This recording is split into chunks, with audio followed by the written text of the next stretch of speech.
Mesdames et messieurs, ici Chage pour la review du chapitre 248 de Black Clover. Et après une semaine de pause, déjà faut le dire, ça fait plaisir.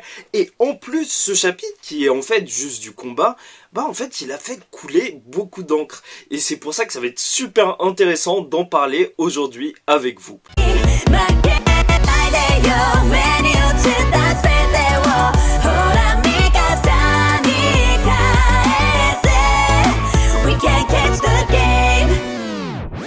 Déjà, le premier truc qu'on peut dire, c'est que vu ce qui se passe, Luck, il a largement le niveau pour entraîner le Heart Kingdom, là.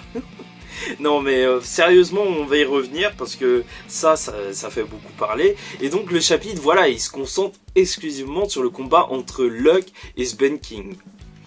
Et ce qui est intéressant de ouf, mais vraiment clairement de fou, c'est que ça y est, on a eu les premières images et les premières infos en fait de l'entraînement, parce qu'on ne savait pas vraiment ce qui s'était passé pendant les 6 mois. Et même là, on a une explication vraiment écrite et tout, vraiment détaillée de comment marche la magie du Heart Kingdom.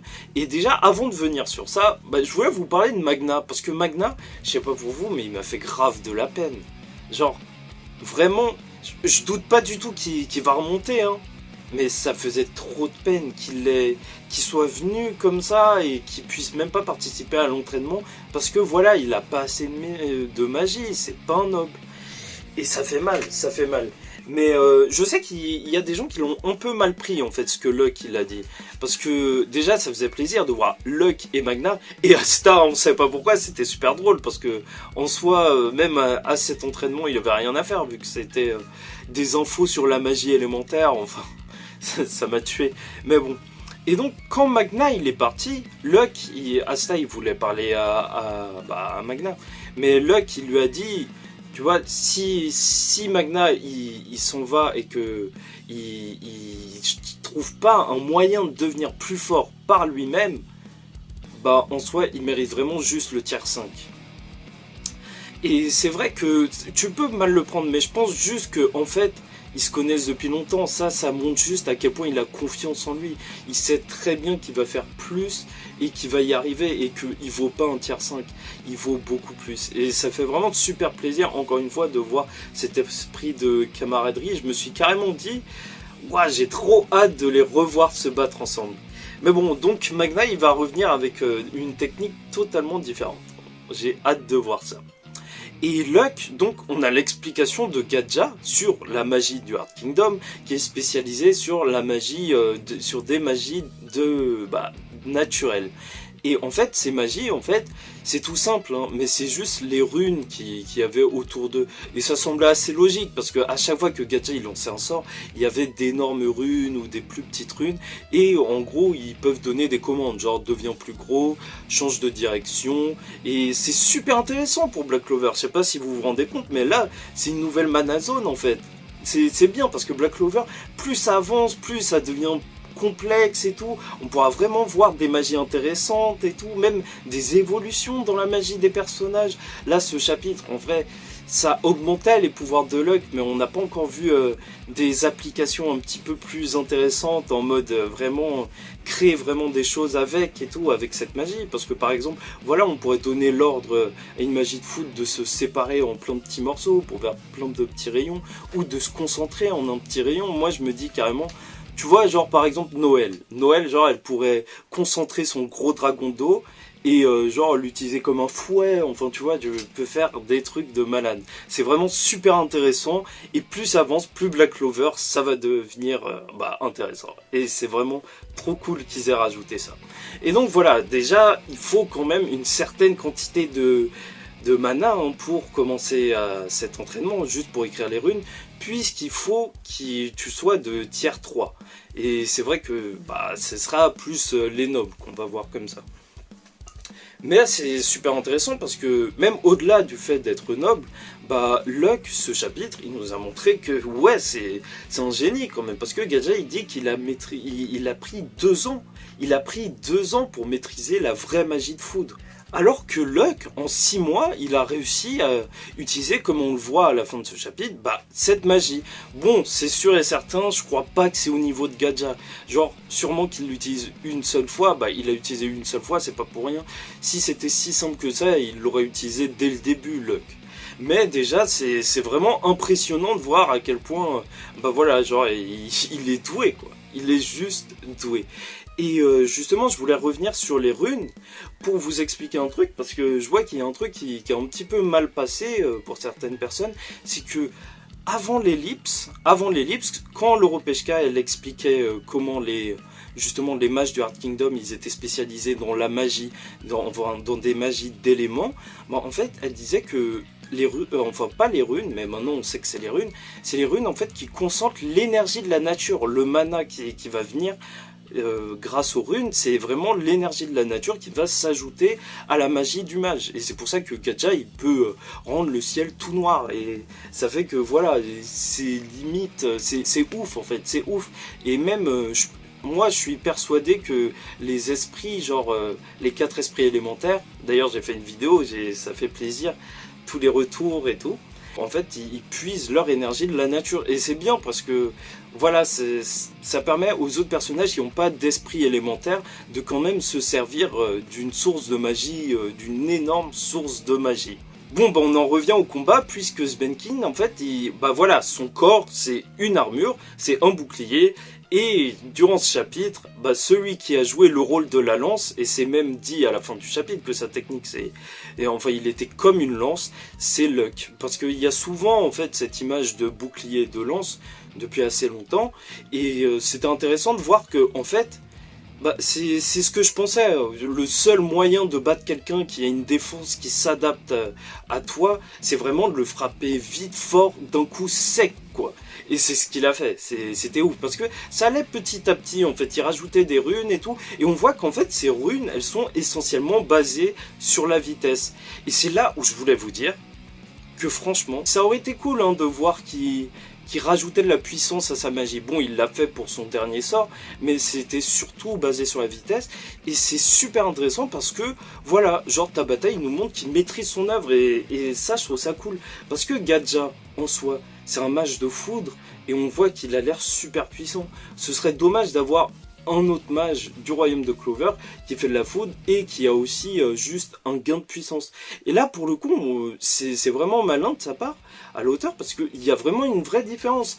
T'as Luck qui est basé sur la vitesse à 100%, alors que Gaja, il a l'air d'être beaucoup plus destructeur. Et c'est vraiment intéressant. Voilà, genre, t'as vraiment... Même si c'est une même magie de foudre, déjà il l'utilise différemment. Luck il fait une magie de création, puisqu'il se crée une armure et tout, et après il va plus vite. Mais voilà, t'as une même magie qui sert vraiment différemment. Et ça fait que c'est vraiment super cool et tout, et qu'il soit pas tombé dans le piège de, oui, donner juste plus de puissance à Luck. Ça montre que, voilà, Black Clover, c'est vraiment un truc lourd, quoi. Par contre, le Svenkin qui augmente la puissance de son armure, bon, ça me saoulait un petit peu, enfin... Sauf la page où il était vraiment tout noir avec les canons. J'avoue, là, pour le coup, quand Tabata, il les dessine comme ça fait vraiment démoniaque. C'est pile dans le thème, quoi. Ça touche. Et Luck, qui utilise ses 5 runes, il en a utilisé 5 pour aller hyper vite comme ça, pour c'était une foudre, quoi. Enfin, c'était un coup de tonnerre. Et franchement, quand je vois l'image, je suis obligé d'entendre le son. Enfin, vraiment, un coup de tonnerre, c'était ouf. C'était ouf, et surtout sa petite réplique de fin, genre c'était fun, c'est totalement Luck. Et ce qui est intéressant, en fait, c'est que voilà, je vais vous parler de la polémique, en fait, la polémique qui a fait que ce chapitre, en vrai, il a beaucoup divisé, en fait, c'était au niveau des échelles de puissance. Bon, ça, c'est des trucs qui reviennent assez souvent, sauf que Luck, là, vu qu'il a battu le sbire de Vanica, les gens, ils se disent, wesh, Yuno, il est censé être super fort, et regardez, lui aussi, il a battu un sbire, et voilà, genre, t'as pas l'impression qu'il soit plus fort que Luck. Et je sais pas s'il est plus fort ou pas, enfin, je veux même pas rentrer dans ce débat-là, sauf que même, juste comparer leurs combats, je sais pas si c'est vraiment très malin, parce que même si Svenkin, il utilise plus de pourcentage démoniaque que le mec contre qui Yuno, il s'était battu, bah, en soi ça veut rien dire, tu vois. 10% de Lucifer, c'est pas la même chose que 10% d'un démon de Baran, tu vois. C'est pour ça, déjà, tu peux pas comparer par rapport à ça. Et Yuno, quand il s'est battu contre l'Audsbir, bah, il sauvait les gens de l'Aube dorée, et en même temps, il a affronté le type. Bah, je dis pas que Luck c'est impossible qu'il fasse ça, mais genre vraiment en plus ça joue aussi sur l'affinité des magies. Luck pour le coup, mais qui aurait pu battre Svenkin à part Luck? Enfin, heureusement que Luck c'était un mage voilà, qui était spécialisé en vitesse, parce que quelqu'un qui s'adapte à toutes tes attaques, c'est vraiment très très chaud. Genre je sais pas s'il y a beaucoup de mages qui auraient pu le vaincre. Et donc voilà, genre Black Clover c'est pas juste de la puissance, c'est pour ça que ce sera compliqué hein, le jour où on va se faire la tier list puissance des personnages. Bon ça va être super cool hein. Là j'ai pas trop le temps mais vous inquiétez pas que ça arrivera, on se le fera en live. Mais c'est assez compliqué de faire des classements parce que voilà, une magie contre l'autre ça ne se vaut pas forcément. Et donc le dernier point sur lequel je voulais revenir, c'est que voilà, en plus de cette petite polémique, Yuno Luck, bah il y en a eu une deuxième par rapport aux gardiens du Heart Kingdom. Tu vois, t'as 5 mages, ils sont censés être les capitaines en fait de ce royaume, et t'en as 4 qu'on n'a même pas vu se battre, qui se sont fait éclater, mais littéralement éclater. Ça fait que beaucoup de gens, je vous le disais en intro, ils disaient bah ça y est c'est Luck qui va commencer à apprendre aux gens du Heart Kingdom comment se battre. Sauf qu'au final il y a plein de raisons pour lesquelles bah, ils auraient pu perdre les gardiens. Déjà c'est leur pays, peut-être qu'ils devaient faire beaucoup de choses, évacuer beaucoup de personnes, les protéger, ou gérer justement tout ça. Alors que Luck, il a sauvé des gens, hein, mais il est là pour le combat, il y a déjà beaucoup moins de personnes dans la rue que si c'était complètement normal. Donc déjà il y a ce premier point, et en plus il y a plein de gens qui disaient sur les forums que Vanica vient du Heart Kingdom, et donc c'est logique qu'elle ramène des counters en fait. C'est juste voilà, genre contre la meuf qui a une magie de plante là qu'on connaît du Heart Kingdom, bah c'était sûr et certain qu'elle allait pas ramener quelqu'un qui était faible à la plante, mais plutôt quelqu'un qui était fort. Donc c'est logique, encore une fois, par rapport aux affinités de magie, tu peux pas vraiment comparer les mages. Ok, ils se sont fait battre, sauf que vu que c'est en quelque sorte les capitaines de ce royaume, bah on s'attendait, Vanica elle s'attendait sûrement à les rencontrer, et elle a dû pas mettre n'importe qui, sûrement des gens qui pouvaient justement battre ces généraux, en fait ces capitaines du Heart Kingdom assez facilement. Et un dernier truc, c'est que Luck, peut-être qu'il s'y attendait juste pas du tout en fait. Svenkin, dès le début du combat, on a vu, même si ça a duré 2 chapitres, le premier chapitre, il prenait ça à la rigolade. Il prenait ça tellement à la rigolade que, en fait, c'est Luck qui, petit à petit, on l'a vu durant tout ce combat, qui allait de plus en plus vite.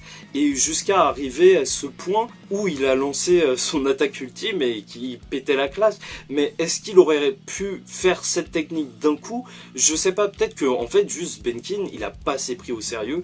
Et bon, il doit s'en mordre les doigts maintenant. Mais voilà, genre tu peux pas juste comparer Luck et les gardiens juste parce qu'on n'a pas vu les gardiens et qu'ils se sont fait battre. Il y a plein de choses différentes qui ont pu se passer. Bon, j'espère que vous avez apprécié cette vidéo. En tout cas, c'était un plaisir pour moi de vous la faire. J'espère aussi que vous avez apprécié les 2 vidéos que je vous ai sorties la semaine dernière parce qu'il n'y avait pas de chapitre. Je voulais vraiment voilà, qu'on passe le temps ensemble pour parler de Black Clover. C'était marrant. Par contre, la semaine prochaine, je crois qu'il n'y a pas de chapitre encore une fois, mais j'ai pas du tout le temps, mais vraiment pas du tout le temps pour faire une vidéo. Donc on se retrouve pour la prochaine review de Scan. N'hésitez pas à commenter justement, à me parler de ces différentes polémiques si vous trouvez que si ça a lieu d'être ou pas du tout en fait. Mais en tout cas, n'hésitez pas à commenter et à me raconter ce que vous avez pensé du Scan. Bon, je vous souhaite une bonne semaine et ciao tout le monde. Paix sur vous.